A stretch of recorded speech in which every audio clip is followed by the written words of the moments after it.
If we start off with some words about myself, I've been working in DNV in various positions in various parts of the world for over 10 years now. Last 5-6 years stationed in Gothenburg, working in all areas with operations aspects, and full-time with the maritime industry since 2005, which was also basically the time when DNV decided that we are doing a lot of things within energy efficiency in separate containers in the organization. As fuel prices were increasing, we saw that there will be a need for operators to look into further effectivize the handling of the fuel. And of course this was enhanced when the introduction of the new regulatory frameworks with the SEEMP came into force. So with that background, we've done a vast number of projects over the last years where I have been involved in quite many of those, looking into how ship owners can become more energy efficient. And that is basically what we're going to talk about today. Also been working with Chalmers on this topic. They are starting a new course this autumn, I think, where one of the blocks in this university course will also address the aspect of energy efficiency, where we're working with them on that. Maybe Bengt-Olof can say some of that later on.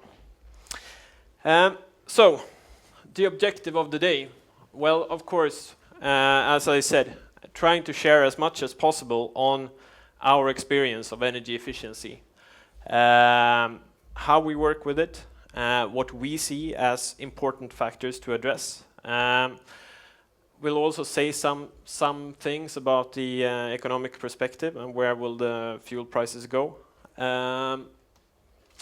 When I discussed this with Trygve Möller of Tärntank about a year ago, we said, yeah, it's quite easy. You just talk for half an hour, and then we want everyone in the audience to have 5 things to bring home that makes them instantaneously possible to lower their fuel consumption by 10%. I was a little bit hesitant about if that was actually achievable, but I guess you can do the evaluation when we're done and see if we can meet this objective and make Trygve happy. Yeah. If we talk about energy as such, it's fair to say that the cost of energy for shipping companies who pay energy for themselves is the biggest or the second biggest, depending on how much money you have got in the bank to invest in your vessels for any shipping operators. It's somewhere around 50% of the total operating cost. It's often we find that fuel is not calculated in the operating cost, but if you look at the whole thing, look at maintenance, spare parts, crew, all of those cost items, they amount about equal to the cost of fuel. For some shipping segments, it's more. For some, it's less. The pie chart that you see here is quite typical for a tank or bulk operator. Of course, we have also seen, since starting to work with this, we have seen that the price of the traditional energy base for the maritime industry has increased quite significantly. If we look at the charts on the left-hand side, we see that we have a diesel price. I haven't checked today, but we are, I guess someone will know, but we are around $1,000 per ton for diesel, and let's say 600 plus for heavy fuel oil. And it's been fluctuating around those levels over the last couple of years. Of course, that's a looking 10 years back or 20 years back, that's a significant price increase with several hundreds of %. And of course, that is the reason where DNV first start to think about this, that if we see that price development over time, it will be a need for any shipping company to look at their fuel efficiency, and that will be a key in achieving operational efficiency and market success. If we talk about how these prices will develop over time, if we look at the second question first, as I said, looking 10 years back, we've seen a price increase of several hundred % of the fuel. The discussions on if we are on peak oil now, or if it was yesterday, or if it was the day before, that's of course arguable, but that there are vast reserves of oil left in the world, I think that is something that we can all agree on, that probably is not the case. We also see that we have new regulations coming into force. From the first of, or from 2015, we have the new sulfur regulations, which basically will give that the traditional fuel for shipping is no longer an option if you're not doing something to it. Therefore, in most discussions, it's sort of a general understanding. Yes, the prices will increase significantly over 2015, especially for diesel oil, which will be or diesel or gas oil, which will be the premier fuel in our region after 2015.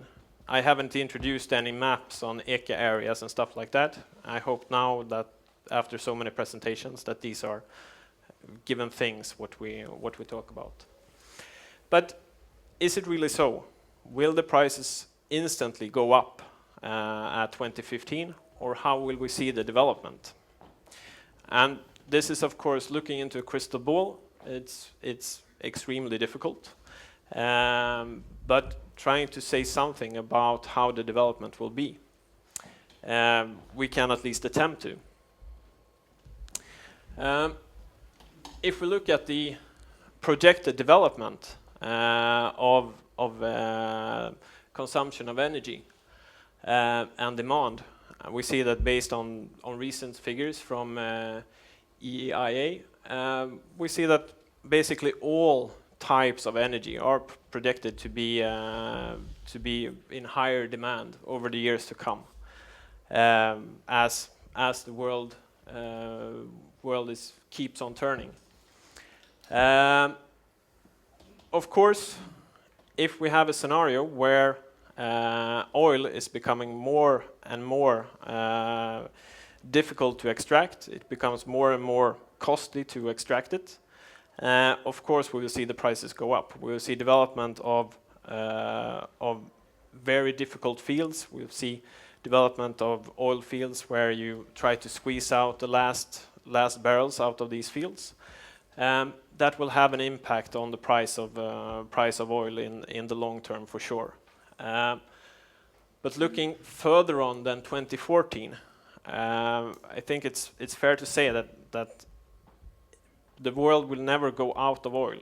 As long as there is a demand for it, there will always be oil to be bought. However, if you want to use that oil to burn in a ship, to transport goods around the world, that is a different question.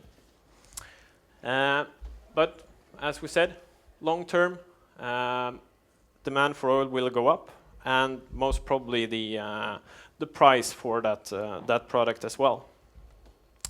If we look at it short term, then, if we say that in 2015 there will be high increase in demand of low sulfur products, meaning that the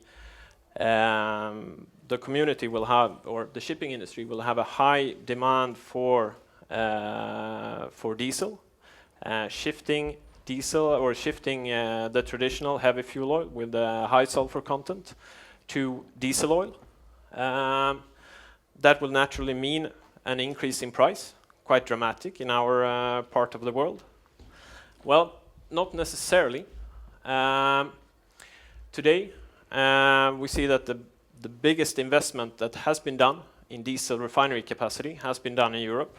There has been an over-demand of diesel, which have made diesel quite high valued, maybe overvalued according to some. We'll see that just in time for 2015, there will be new refinery capacity in diesel oil that will be online in the world, making more diesel available for the world market. So it might be quite possible that in 2015, even if our part of the shipping industry will have a higher demand for diesel oil products, that the price for the product itself will not increase that much.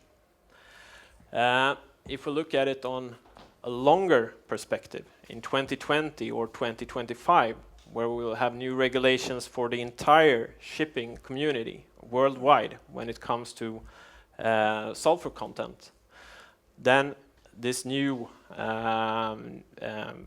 capacity in refineries will not be sufficient to meet that demand. So definitely then a price increase for a distillate product we can definitely see. I don't know, some of you guys here are working with this topic day to day. Do you have any comments or other opinions? Johan? No? No? You agree? I must say I do. But from the short-time perspective, I think the price of gas oil will increase. But of course, when you see all the refinery capacity being here, then of course you can see, as we saw when we saw high sulfur, low sulfur in our region, after a couple of months, it was back to business as usual. No, and that significant peak decrease on the 1st of January 2015, well, it can be arguable if we will see that happening. Looking at the longer perspective then, of course, after 2020 or 2025, distillate products will become significantly more expensive. We all know that there are solutions out there. Scrubbers could be one, methanol, LNG or natural gas. In the longer perspective, batteries, hybrid solutions, and potentially also biofuels. So that will, of course, come into force. And how these will be introduced in the market, how fast and how widespread these various solutions will be, will, of course, also have a significant impact on the price of distillate fuels. We will not go into that discussion today. I think there is a seminar on the next seminar venue looking into LNG as fuel for the shipping industry in the other building, or maybe it is right now. They might be talking more about that and the supply of gas in the world and where that will go. But to conclude on the price development aspect, I think from DMV's point of view, we say that, yeah, there will be an increase in 2015, but a high increase in distillate fuels will come after 2020 or 2025 for the shipping industry, depending on the regulatory introductions, as a conclusion to that topic.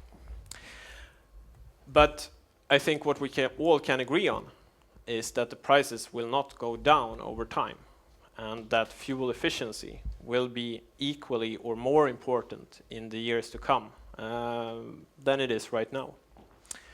So if we start looking at that, I think energy efficiency is one aspect where we see a higher push on the shipping industry from an environmental point of view overall, not only on energy efficiency. We see a number of instruments and regulations that is affecting the shipping industry, and this is a collection of some of them, voluntary and compulsory, where both the cargo owners are enforcing environmental regulation or environmental performance regulations on the shipping industry as well as regulators are. And in almost all of these, energy efficiency is one part of that blend, but the focus on the environmental performance of the shipping industry has over the last, say, 5 years definitely increased tremendously. And being in Gothenburg as we are, the Clean Ship Index is of course one aspect that we can pull out of this soup of various indexes trying to measure the environmental performance of a ship or a shipping company. It further emphasizes the need for any shipping company in order to be successful to have complete control of energy efficiency. We spoke something about it in the introduction. As I said, we start working with energy efficiency in DNV for, let's say, 10 years ago, a little less than that. Now we're worked with, I would say, any shipping segment in the world. Tank containers, cruise, offshore, seismic vessels, you name it.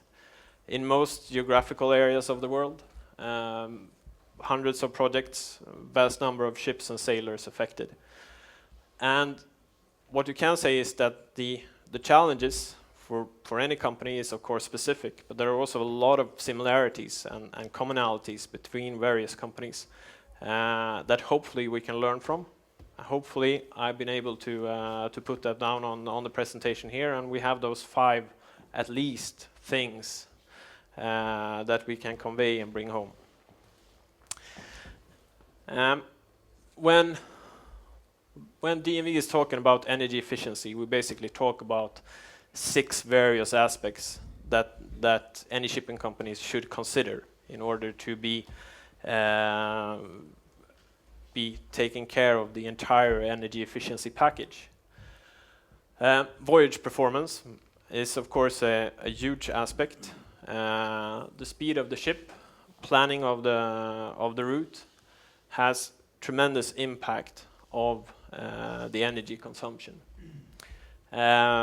All efforts and means and helps that you can take into operation to strengthen your voyage performance has definitely huge impact on your energy performance.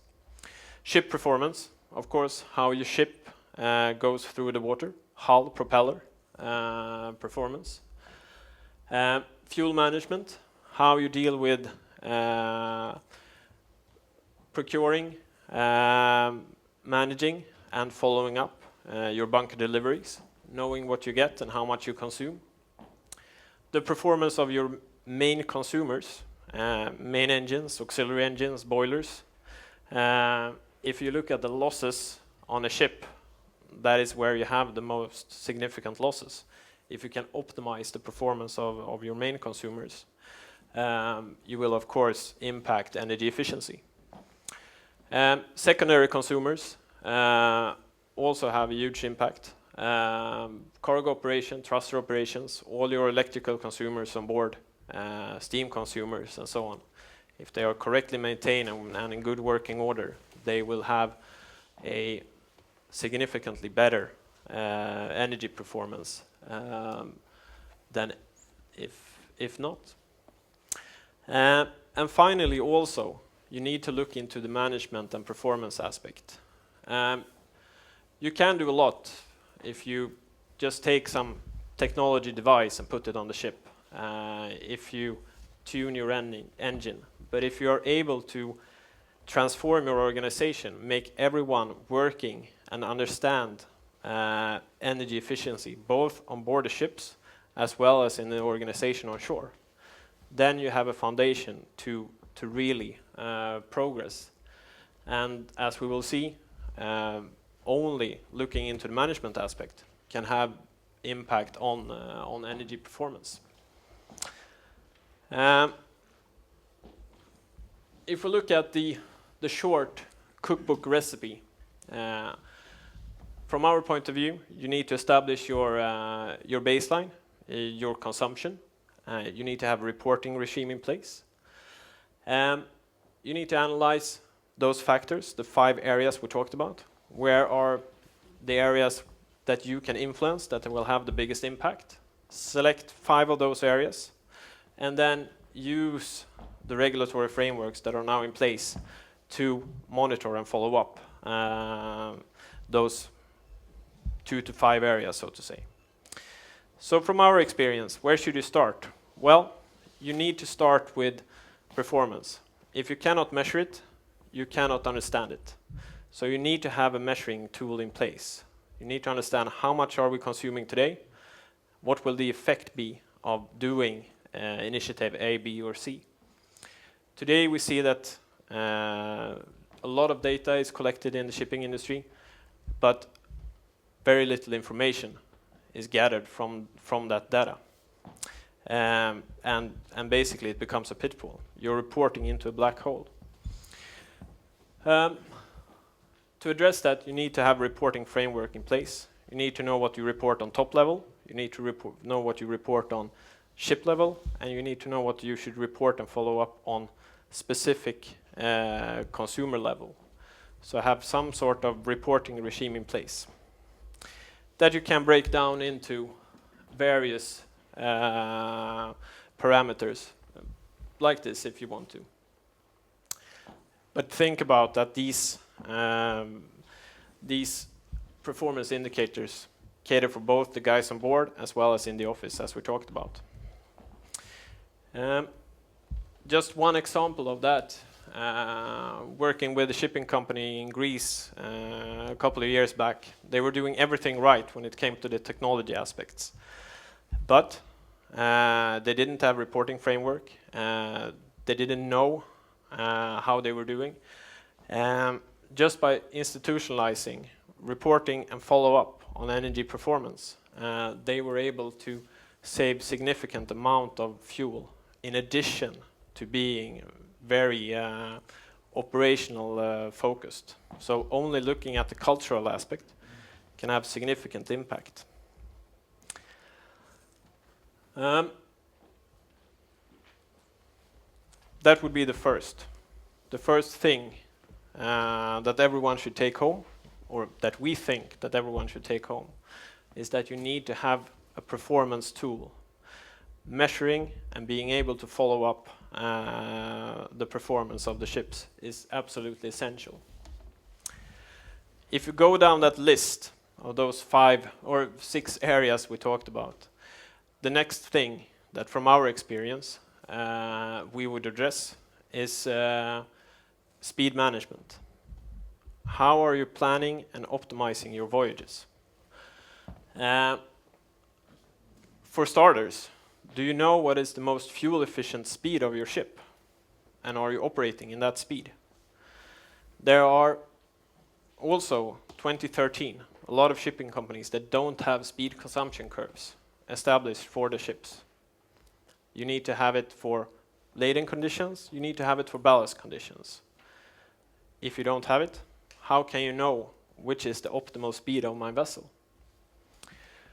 That would be the first.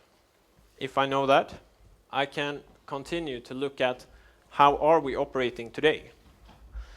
How many percentage of the time are we operating in an optimal condition?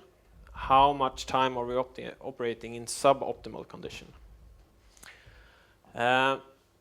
Based on that, we can establish decision parameters. When shall we operate? In this case then, I don't know if you can see back there, but we have an optimal speed performance around 6 to 8 knots. That means that for that particular ship, it's most beneficial for me to sail in 6 to 8 knots whenever I can. That doesn't say I should never increase the speed over that, but you should do that only when it is commercially viable to do so. If we look at ships with multi-engine installations, 2 or 3 or more engines, diesel, electrical ships, etc., this becomes even more important to address. If we look at the example here, which comes from from the offshore environment, but it's equally possible to put on a tanker or any company. We have 3 cases where case number 1 is basically how they were operating at the time.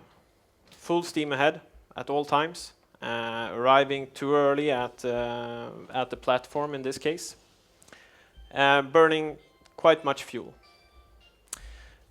The second stage was to look at, can we optimize the voyage? We know that we have from A to B, we have 10 hours.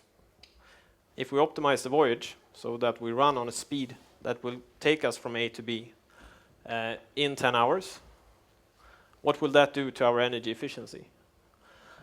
It will reduce, given the base case, by 23%. If we then further optimize it, so we run 2 engines on optimal speed for a period of time, shut down one, and run rest of the time on 1 engine, there would be an increase in performance of 37%. That's quite a lot of money on that sort of trip. The same can be applied for any type of operation where you have multi-engine installations. So even more important for shipping companies and ships with a multi-engine installation to look at. It should though be stressed that from a shipping company's point of view, lower speed is not always the best. In a good market where you're getting your money back, you basically want to burn as much fuel as possible, sail as fast as you can.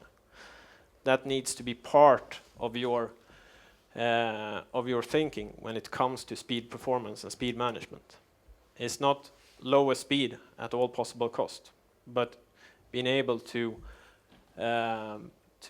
understand and plan the voyage in the most efficient manner, taking into account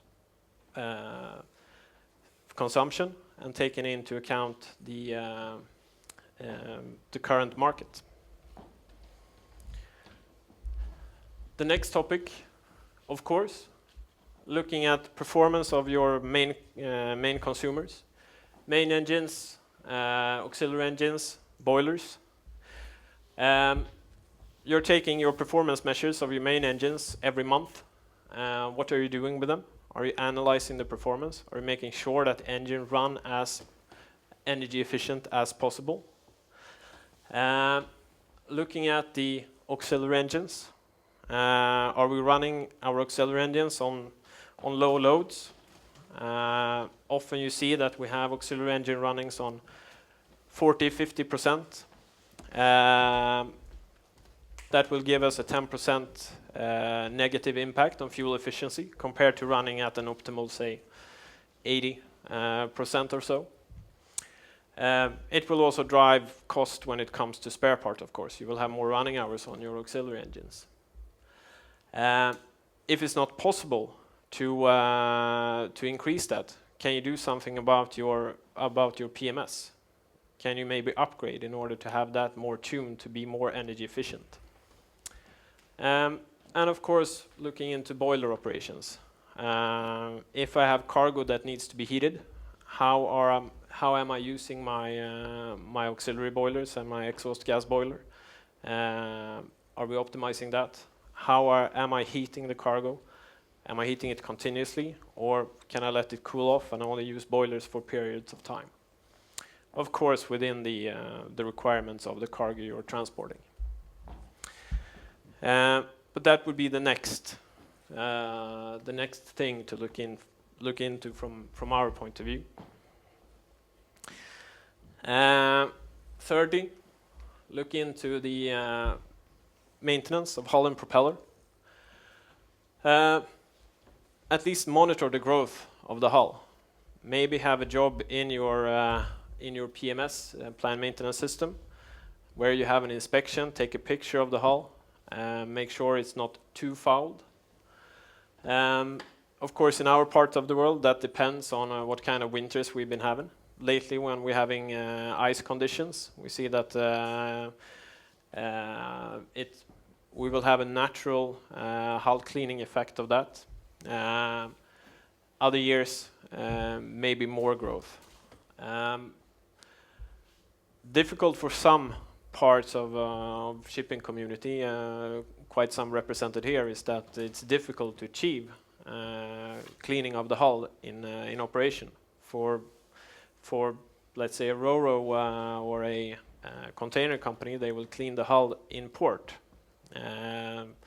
Are there any terminals that allows that today? Oil terminals? No. Does anyone know? I don't know of any, at least, that allow hull cleaning in the terminal. So then you need to find another way, or maybe stop if that is viable. But at least control it and being able to understand how bad it is. In addition to that, look at the propeller condition. Many operators worldwide use a 6-month cleaning or polishing interval of the propeller. Maybe not, that is not where you should start, but at least look at the propeller in dry dock. See where it is. How rough is it? When we talk about propellers, we are not talking about fouling, but actually it's corrosion. When you put the propeller in the water, it will start to corrode. Take action when required. We've done quite significant or long tests on the effect of propeller polishing. On this axis we have the speed. On the green one is the speed after polishing, the blue one is speed before polishing. On these lines here represent the required power to achieve that speed. And as you can see, or as you cannot see maybe, it's quite a difference between those two graphs. In this case, the effect was far much more than anything that you can read of in literature. But the effect of propeller polishing can definitely be there, depending on how you operate today. Finally, no, not finally, sorry. Second to final, look at the trim. Firstly, will acting on trim have any effect for you as an operator? Well, acting on trim is basically knowing if my ship have any wave resistance associated with the work it do. And basically, we're talking about a fast ship, a lot of wave resistance. A slow ship, not so much wave resistance. But a fast ship and a slow ship is then related to the Froude value. I will not go into that now, but basically how fast the ship itself transported through the water. So a small ship at what can be considered slow speeds, 12, 13 knots or so, can actually have quite significant wave resistance. And hence, the trim will affect the fuel efficiency. If you know that and want to act on the trim, what is the optimal trim in ballast and in laden? 3 ways to understand it. Either you trial and error, either you do computerized models, or you do towing tank tests. The knowledgeable people are competing about which one is the best, but I worked basically with all these various aspects, and trial and error, of course, it has its flaws, but it's a cheap way of starting to understand the effect of trim of your vessels. We have worked with operators on that, worked well. Towing tanks and computerized models are, of course, more sophisticated and can give more accurate answers. But as you can see from the example there, knowing the trim and how it affects the ship in various loading conditions can have significant effect on fuel efficiency.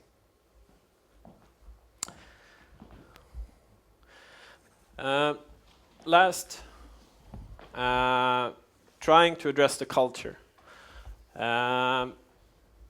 Make some easy to understand and to the point checklist. What can the navigational guys do? What can the guys in machinery space do in order to be as fuel efficient as possible? I think that was 6 tips or 6 areas where at least I would start. I think and know that many of you in here already have started. I guess, and in some instances know that you have started with these areas as well. Of course, as we said also, use the SEMP as it is to document this, and do not document everything that can be done, making it a thick document like this with hundreds of pages where you have everything in that you can do. Use the SEMP to show what are we actually doing, and be to the point. Yeah.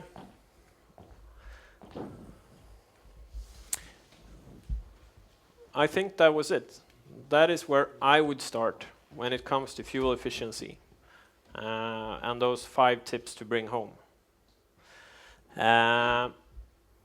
We are focusing, of course, on operational measures that can be done in a, let's call it a SEMP environment. Not looking at huge investments in completely redesigning the ship itself, but what can be done with the ship at its current design and current operating conditions. But to summarize, if we start with the discussion we had around cost of fuel, as we said, we will see a price increase, but not that dramatic in 2015 for distillate fuels, as is sometimes discussed. But when it comes 2020, 2025, for sure, we will see price increase at that time, when the global demand for distillate fuels will outweigh the supply. Making it equally important then as it is now to be energy efficient. And where would we start? Well, have a reporting regime, looking at being able to follow up and analyze your energy performance. And from our point of view, start with voyage planning. What can we do there? Main consumers, main engine, auxiliary engines, boilers, trim, hull, propeller maintenance. I think the time is up, almost. It has been up quite a long time on that clock. So I guess the first question is, if those were those 5 or questions from me to you, is was those 5 things that you could make some use of? Have you already done it?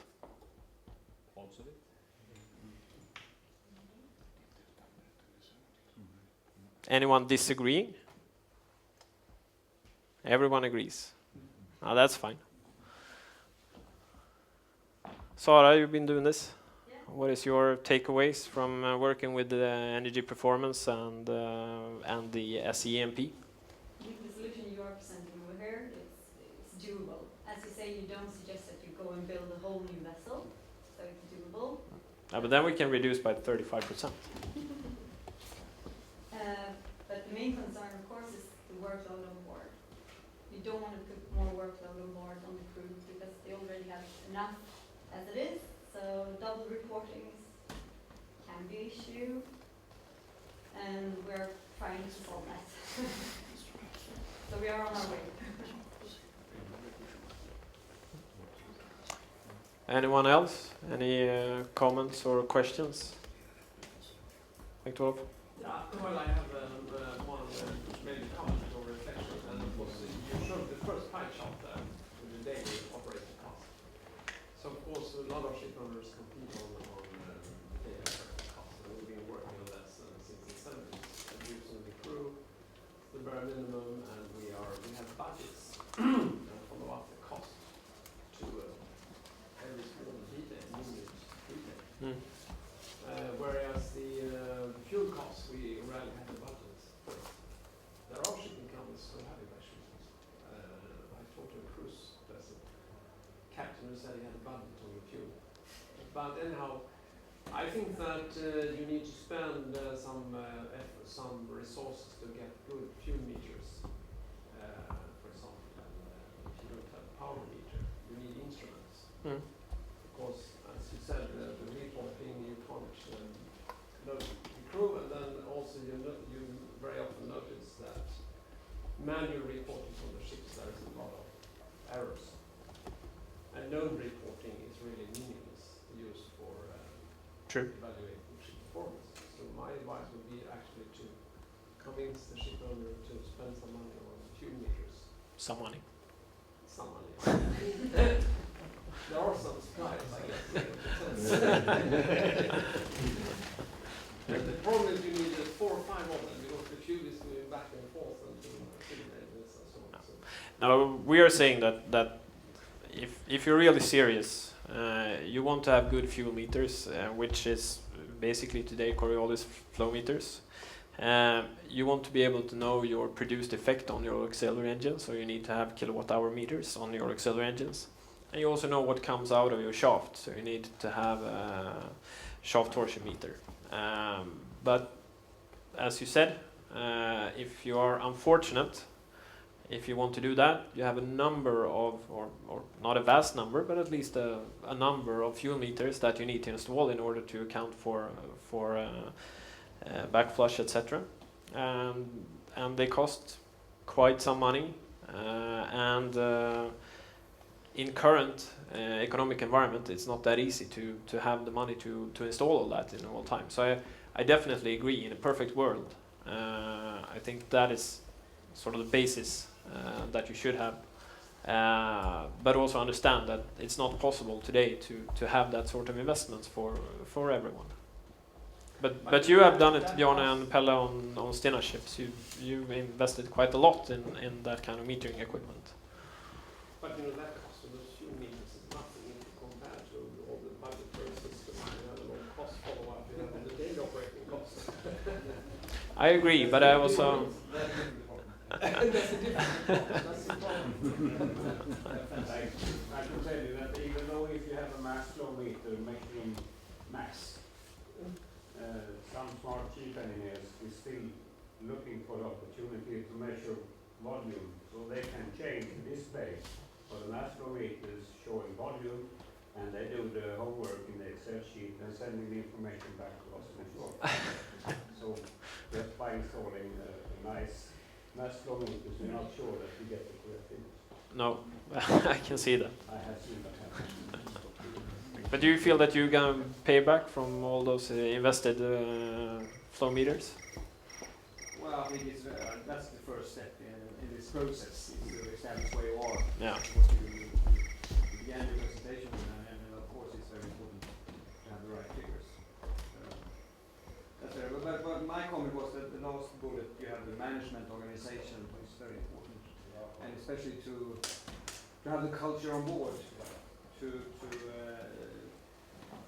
run these projects. Like you said, there are overloads of jobs for the people on board. But again, then sort of look on all the projects you have on board, because there are thousands of projects, and encourage them to continue. And especially now, 2015, where we have a new cost for the bunker, then we have to go through all these projects again and calculate the payback one more time. It will be a big job again. No? Anything else? No? Good, I think the time is up. Time is up. Good, thank you. Hope you have a continued nice day.